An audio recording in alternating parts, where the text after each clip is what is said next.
Pois bem, hoje o trabalhador, então, ele foge à justiça do trabalho. Ele foge da justiça, eu digo, está errado, foge à justiça. Porque só foge da justiça quem está nela. Fugir à justiça é não ir a ela. É como quem gosta de futebol, como eu, poucos sabem, mas que essa figura aqui hoje, encanecida, foi goleiro nos bons tempos. Fugiu do rebaixamento. Não. Fugiu ao rebaixamento. Só foge do rebaixamento quem está nele. Mas a mídia toda às vezes foge do rebaixamento. Não. Então eu já estou rebaixado. Né?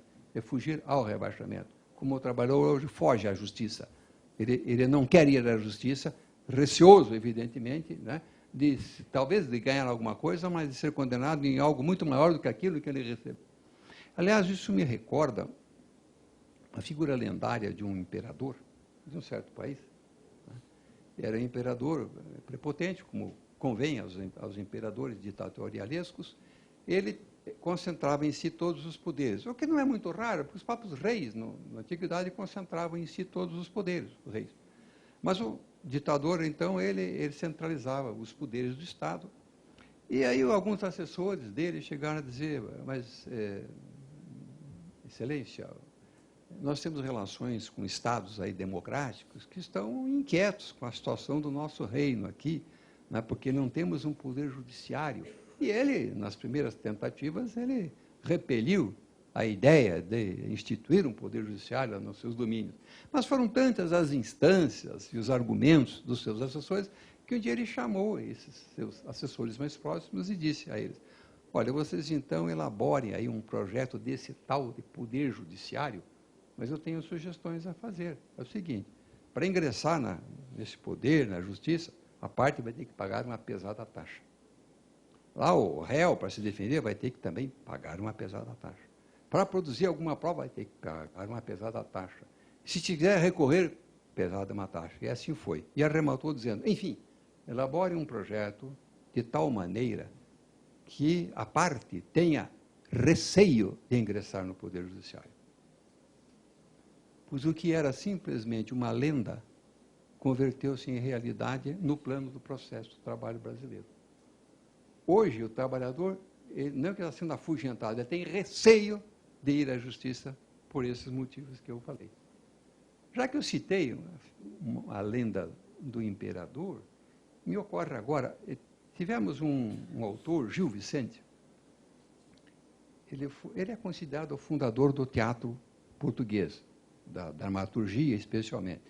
E Gil Vicente, em 1517, ele publica uma peça teatral a que deu o nome de Alto da Barca do Inferno.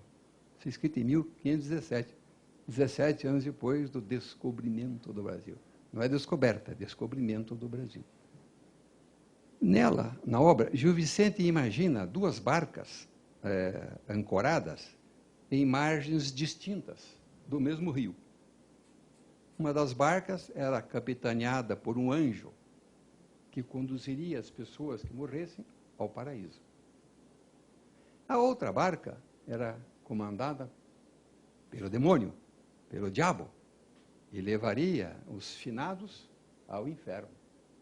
Na verdade, a obra dele foi uma crítica à sociedade lisboense do período. Mas isso tem uma aplicação universal e atemporal. As pessoas faleciam, todas, naturalmente, se dirigiam ao anjo, pretendendo subir para a barca. Mas o anjo as interrogava sobre o passado que tiveram e tal, e sistematicamente essas pessoas eram encaminhadas para a barca do demônio. Então, assim foi de um procurador, foi advogado, foi magistrado, foi um onzeneiro. Sabe o que é onzeneiro? Agiota. Foi um agiota, foi sapateiro, todo mundo, de algum modo, tinha algo que depunha contra si, quando em vida, e ia para a barca do demônio, que se encheu. Os únicos que conseguiram subir para a barca do anjo foram 4 cavaleiros da Ordem de Cristo que haviam combatido nas cruzadas.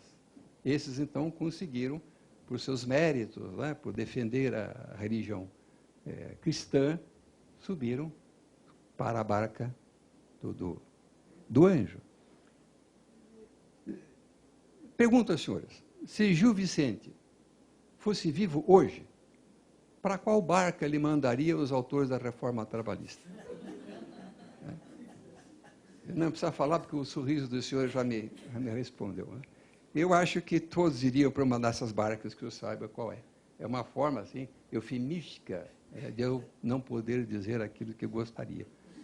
Pois bem, mas a realidade, então, o que acontece? O impacto da realidade, como eu digo, está aí. Os senhores percebem, suponho que percebam, né? Talvez o advogado perceba mais do que os senhores, porque os senhores podem sentir a queda do volume, né? Mas o advogado sente a consequência. O trabalhador vai procurá-lo quando ele orienta do risco, e aí criam-se situações que são até... É bom que tenha a representante da ordem, né, que nos ouça. Tem advogado que está tentando, para persuadir o cliente a dar de uma procuração, eu assumo os riscos da sucumbência. Eu pago se não der em nada. Esse é o desespero. Mas não é essa a causa pela qual eu estou batalhando, né? Porque o advogado está fazendo isso. Não, não. Eu estou dizendo que essa medida foi uma medida absurda, né? Uma medida que, somada à exigência da formulação de pedidos líquidos, dá a medida exata da situação que está hoje na realidade. O ônus, o encargo de o trabalhador fazer já cálculos, pelo menos do ponto de vista da lei. Eu já fiz a sugestão a esse respeito da estimativa. Mas, do ponto de vista da lei, vejam só, somem isto para ver qual foi a intenção, o elemento subjetivo do legislador, entre outros, dificultar o exercício da ação, exigindo pedidos líquidos, risco de condenação ao pagamento de honorário e ainda com a consagração da litigância de má-fé. Por isso eu disse que a lenda do imperador converteu-se em realidade no sistema processual trabalhista brasileiro. E nós não podemos ficar aqui apáticos a isso, sejamos magistrados, sejamos advogados, mesmo no Ministério Público. É uma situação injusta, né, iníqua, que se criou no âmbito do processo do trabalho. Bem, mas interpretação do parágrafo 3º do artigo 791. Chegamos aqui ao núcleo. Se há alguma coisa interessante no que eu possa ter dito, será agora. Isso se houver algo de interessante. Porque eu transcrevi a norma legal para poder fazer um comentário literal a essa norma. Na hipótese de procedência parcial, o juiz arbitrará honorários de sucumbência recíproca vedada a compensação. O que tem feito a doutrina atual e predominante? Bom, antes de mais nada, o senhor sabe que eu tenho uma certa antipatia por essa coisa de procedência em procedência, porque, na verdade, tudo procede. Tudo vem de algum lugar. Então, eu misturo um proceder com um acolher, como eu digo. A pedido de improcedente. Como assim improcedente? Ele está na inicial. Como é que... Se está na inicial, ele procede. Agora, se vou acolhê-lo ou não, isso é outra coisa. Nesse ponto, vale a pena referir o artigo 490 do CPC numa linguagem mais apropriada. O pedido se acolhe ou se rejeita, mas improcedente. Aliás, eu brinco aqui, agora eu mexi com o tribunal lá, doutor Castro. O tribunal diz assim, não conheço do recurso. Eu digo, puxa, esse relator foi negligente, nem sequer viu o recurso. Conhecer, ele tem que conhecer. Agora, se ele vai admitir ou não, é outra coisa. O juízo não é de cognição, o juízo é de admissibilidade. Mas criou-se o hábito, né? Isso é uma questão até de semântica histórica, de dizer, não conheço, mas o senhor nem julga mais nada. Quer dizer, eu conheci, eu tenho de conhecer, mesmo intempestivo, deserto, parte ilegítima, não tenho interesse, eu tenho de conhecer para dizer que não o admito. Mas essas são coisas que ficam, né? E criam assim, um hábito e ficam com aparência de verdade. Então, essa questão, a procedência ali, parcial. O que tem a doutrina atual interpretado? E qual a consequência dessa interpretação? A doutrina tem interpretado que a procedência parcial é do pedido. Então, vamos a um exemplo. Não meu, que eu queira ser assim, eu estou explicando o que pensa a doutrina predominante e que é também responsável por essa fuga do trabalhador à justiça do trabalho. Digamos que o trabalhador formou um único pedido, para não complicarmos, né? Formou um pedido de R$100 mil, hipoteticamente. A sentença colhe o pedido e condena o réu a pagar R$60 mil. R$60 mil. Na interpretação desse segmento doutrinal predominante, haveria sucumbência recíproca. Ou seja, o autor postulou 100 mil, recebeu 60, então ele foi vencedor em 60 mil, mas decaiu em 40 mil. E responderá por honorários com relação a esses 40 mil reais. É isso que, no geral, não estou dizendo que unanimemente, eu tenho visto por onde andei, por algumas distintas regiões do país. Não, acolheu em parte então, o pedido, né? Portanto, nesse exemplo que eu dei, o empregador foi condenado a pagar 60 mil, mais honorários, e o empregado, por sua vez, terá sido condenado a pagar honorários com relação aos 40 mil reais que não foram acolhidos pela sentença. Portanto, decaiu do pedido.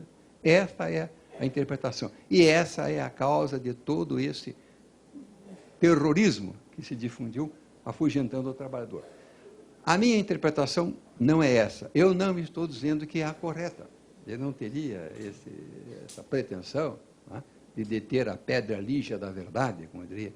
Não, o dom divino da inerrância. Não, eu erro, sei que erro, mas erro, me levanto e tento consertar.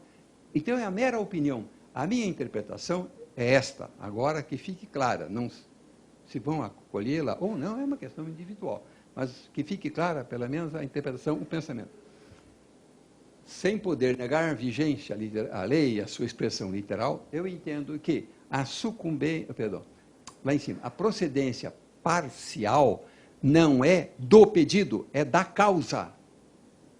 Isso parece pleonástico, redundante? Não, é diferente. Eu entendo que a sucumbência, a improcedência a que se refere o legislador, é da causa, de tal maneira assim, por exemplo, o empregado só será condenado a pagar honorários se o pedido dele for rejeitado. Então, imaginemos um exemplo. O empregado formula um pedido de horas extras e equiparação salarial, digamos. Ele, nas horas extras, vamos falar daqueles 100 mil reais, ele tem êxito em parcial, 60 mil reais. Mas na equiparação salarial, o pedido foi integralmente rejeitado. Nisto é que é procedência parcial da causa, da ação. Ele foi vitorioso no que toca aos honorários das horas extras, né? Mas sucumbiu em relação à equiparação que eu falei. É esta interpretação que eu estou dando. De tal maneira que, em termos práticos, sempre que o acolhimento do pedido for parcial, não haverá honorário do advogado. Mas ali fala sucumbência recíproca. Essa reciprocidade que eu digo não é com relação a um pedido, e sim a ação. Então, no exemplo que eu dei, insisto nesse ponto, que é vital aqui para efeito de clareza apenas.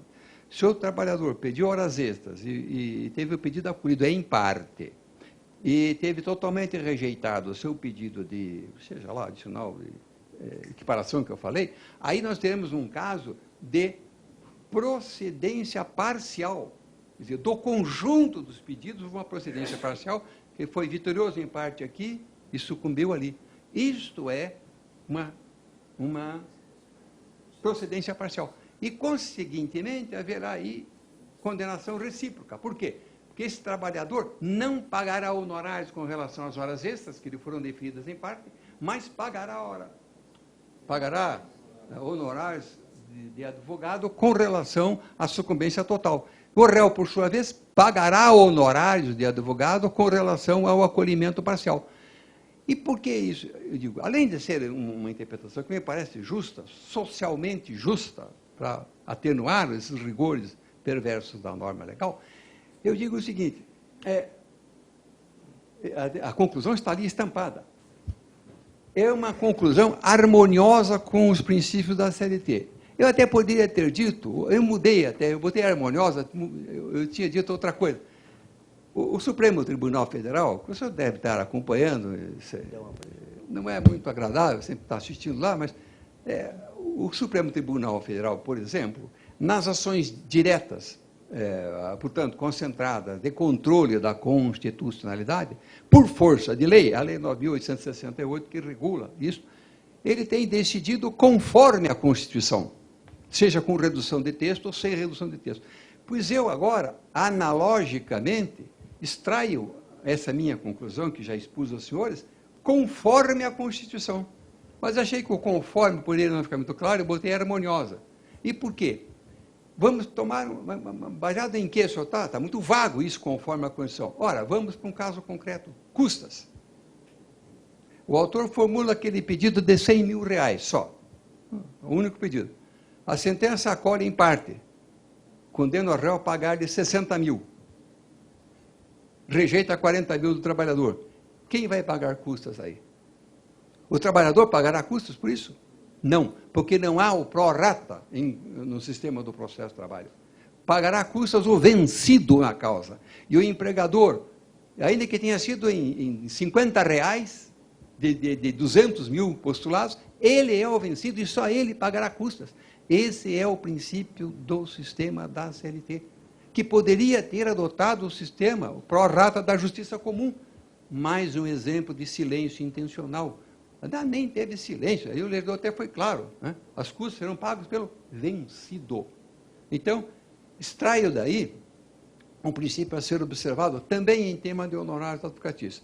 Para ficar claro, já que poderá haver alguma utilidade naquilo que eu estou falando, assim como eu fiz com relação ao pedido líquido, que deve ser por estimativa, com aquela ressalva toda, agora, conclusivamente, no que diz respeito aos honorários, eu entendo que a interpretação deve ser de que esta procedência de que fala a norma é da ação, feita a ressalva de procedência, né? Mas, enfim, a ação procedente, e não é o pedido.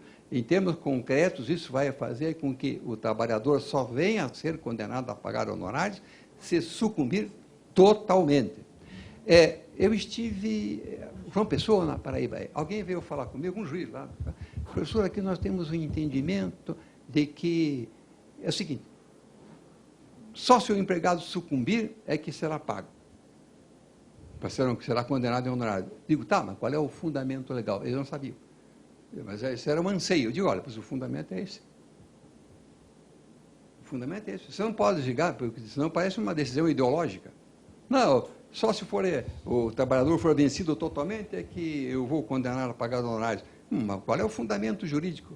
Isso parecerá, a alguns olhos, aí, como pura ideologia. Então, o que eu estou fazendo já há algum tempo é dando o fundamento, é a interpretação que chamei de adequada desse parágrafo 3º do artigo 791, em que a sucumbência deve ser considerada com relação à causa, como um todo, e não de cada pedido individualmente.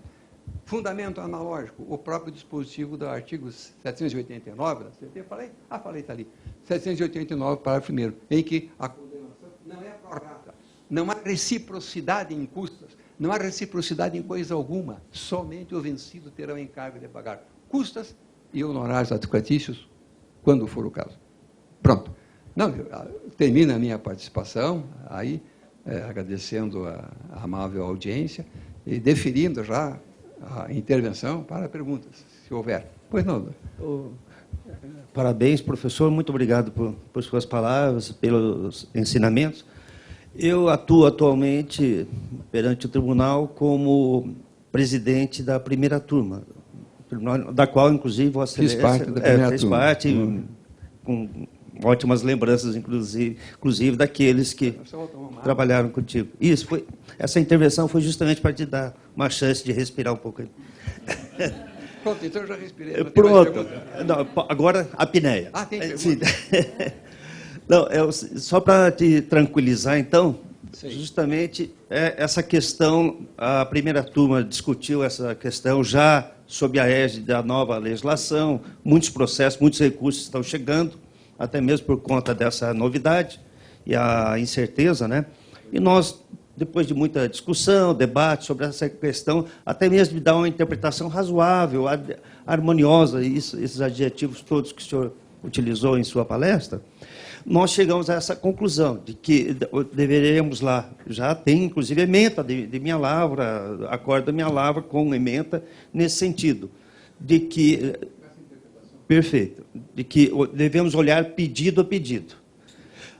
Por exemplo, isso não é exemplo, mas é um caso já concreto, já com acórdão publicado, pedido de horas extras. Se alguém pede 4 horas extras e o juiz e o próprio tribunal reconhecem que não fazia 4, mas fazia 2, e o total do valor das horas extras, em vez de 50 mil, não se deferiu naquele valor de 50 mil, mas em razão de deferimento parcial das horas extras, chegou a 20 mil, por exemplo, o valor aproximado ou estimado, o pedido foi acolhido parcialmente, o réu foi condenado em 20 mil reais, por exemplo, vai pagar custas e honorários sobre o valor de 20 mil. Enquanto que, de sua parte, o autor, embora tenha feito um pedido lá de 40, 50 mil, ele teve uma vitória parcial. Então, não vai pagar honorários, em razão do que dispõe o artigo 789, que apenas o vencido pagará. Por isso, até que eu acho que o valor vincula, para efeito de honorário, custas, alçada, procedimento e tudo mais, mas já tem essa interpretação. Até baseado nesse parágrafo 3º, também no CPC, que tem regras semelhantes, inclusive, lembrando aqui, tem uma súmula, se não me engano, a 226 do STJ, que é específica para dano moral. Pois é, mas, analogicamente, se alguém pede um dano moral de 100 mil reais, no valor, a indenização por danos morais, no valor de 100 mil, e o juiz lá, analisando tudo, chega à conclusão, olha, não é tanto assim, o valor é, na verdade, de 10 mil reais, a parte foi vitoriosa na pretensão do dano moral, da indenização por dano moral, embora não tenha sido satisfeito o valor que inicialmente pretendia. O vencido vai pagar 10 mil. Então, ele que pague, então, honorários e custos sobre o valor de 10 mil, mas o autor teve a procedência. E isso até mesmo o STJ tem esse entendimento. Uma parte da pressuposição que não cabe à parte fixar o valor, ela pode fazer uma estimativa, cabe ao juiz indicar. Por isso que expressamente aqui ela dispensa de honorários, a súmula 266. Mas antes disso, quase me fugiu o que estava para dizer. Então, sim. Até parece que combinamos aqui de eu dizer tudo aquilo que está acontecendo no tribunal. Não, eu nem sabia da posição do tribunal, por conta das viagens que eu tenho feito, não dá tempo nem de ver como as coisas estão aqui. E, quanto menos, tive o prazer de ler a ementa do seu acordo. Mas, enfim, penso que, então, há uma razoabilidade naquilo que eu digo, já há uma aceitação, né?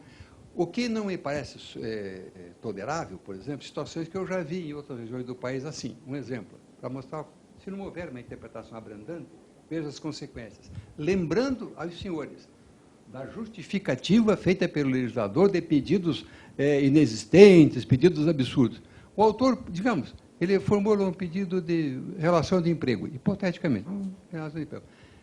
O órgão de primeiro grau acolhe o pedido. Isso, acolhe o pedido, eu podia ter invertido, mas acolhe o pedido, condena o réu a anotar a carteira e pagar tudo mais que tenha sido postulado. O réu recorre ao tribunal. O tribunal, por maioria de votos, acolhe, dá provimento, melhor dizendo, ao recurso e rejeita todos os pedidos formulados da inicial. Notem, senhores, podemos chamar de pedido abusivo, fantasioso, astronômico, quando o próprio órgão de primeiro grau acolhe o pedido pela prova dos autos e o tribunal, por maioria, quer dizer, houve votos contrários ao acolhimento, votos pelo não provimento, mas este autor vai, segundo a interpretação predominante na doutrina, em certos segmentos da jurisprudência, esse autor, a despeito disso, deve ser um pedido altamente razoável, prova produzida, pretensão acolhida em primeiro grau, por pouco não é vencedor em segundo grau, vai pagar honorários, de acordo com o que está na interpretação da corrente predominante. Então, essa condenação está em harmonia com a justificativa do legislador ao instituir a possibilidade de condenação de honorários? Não. Pedido razoável, sensato, acolhido, como digo, por um órgão jurisdicional, mas a despeito disso, a interpretação, como eu digo, predominante, infelizmente predominante, é que ele vai pagar honorários. Quer dizer, Então, somem isso à exigência de pedido líquido e vejam, como eu disse, a medida de quanto isso é um elemento embaraçante do exercício do direito de ação. Pois não. Só houve um caso na história do Brasil em que se inibiu o exercício do direito de ação. O único caso aconteceu, se não me engano, em 1969, já dentro do regime militar, que se instituiu o ato adicional número 5, o famoso AI-5. Aí expressamente dizia que os atos praticados com base neste ato institucional não serão submetidos ao Poder Judiciário. De resto, não, eu entendo que o acesso à justiça, que é uma garantia constitucional, né, a lei não poderá excluir da apreciação do Poder Judiciário a ameaça de lesão ou lesão. Aliás, a Constituição de 88 deu uma contribuição. Porque as constituições do passado, de 46, Constituição de 64, 67, Emenda de 69 e tal, asseguravam o direito de ação nos casos de lesão de direito. O Constituinte de 88 alargou esse espectro protetivo, dizendo que não pode excluir da apreciação do judiciário a ameaça de lesão, e que isso abriu um campo largo para as chamadas tutelas cautelares, tutelas de urgência. Então, veja, o Constituinte ampliou o exercício do direito de ação. E vem o legislador infraconstitucional, com essas exigências, a meu ver, tem traços de inconstitucionalidade. Eu não quis falar sobre isso ainda, que precisa amadurecer o pensamento, dá para sustentar. Mas inibe, dificulta o exercício do direito de ação. Porque o direito de ação não é apenas o direito de entrar no judiciário, é preciso que ele possa entrar desde que ele tenha as condições da ação, que são a legitimidade e o interesse processual, ele entra em juízo. Agora, exigir que ele apresente valores líquidos, quando não dispõe de elementos para isso, é criar um obstáculo. Só não estou falando aqui em inconstitucionalidade, que seria premeditado. Ainda vou me deter mais aprofundadamente, examinar, sabe? Porque uma ideia que é como o pão do forno, se tira antes da hora está cru, não é? Se tira muito tarde também já está queimado. Então tem uma hora certa. Eu estou esperando para lançar essa ideia. Por enquanto, eu estou pensando só. Bom, enfim, as considerações que eu tinha. Agora, para uma outra jornada, nós temos muita coisa para discutir a respeito da reforma em matéria processual. Tem tanta coisa ali, né, com alguns traços de inconstitucionalidade, etc. Mas, pelo menos, alguma coisa avançamos. Né? Examinamos 2 ou 3 temas até o do preposto. O preposto não tem jeito, né? O preposto tem que... Eu me lembro, depois que o TST editou a súmula 377, a primeira atitude do juiz quando se apresentava o preposto, carteira de trabalho, que era a condição. Se não tinha, você podia até fixar prazo para sanar aquela irregularidade. Hoje não. Hoje são os prepostos profissionais. Né? Paciente. Isso é a vida. Doutor Cássio. Pois não. Professor, muitíssimo obrigado. Realmente muito elucidativa a sua fala, muito clara, como sempre, né, com opiniões ponderadas, também serão considerados. Esse é o segundo ponto que nós vamos tentar uniformizar a jurisprudência aqui do tribunal. Eu adianto que realmente esse é um assunto que está muito, na jurisprudência da turma, muito oscilante, principalmente com relação a, depois, eventualmente, que se defira, então, como calcular, se é por estimativa ou se é feito exatamente, não, a condenação em honorários. Tá? Na parte em que o réu sucumbiu, naquele trecho em que a parte sucumbiu, como se apura? Você faz uma segunda liquidação, quer dizer, você apura quanto ele estava pretendendo, né, ainda que tenha sido ilíquido, e, em segundo lugar, se nós vamos ter ou se o juiz pode arbitrar um valor. Isso são questões, estou lhe alertando apenas que são questões aí que estão realmente também povoando a nossa imaginação e o nosso rol de decisões.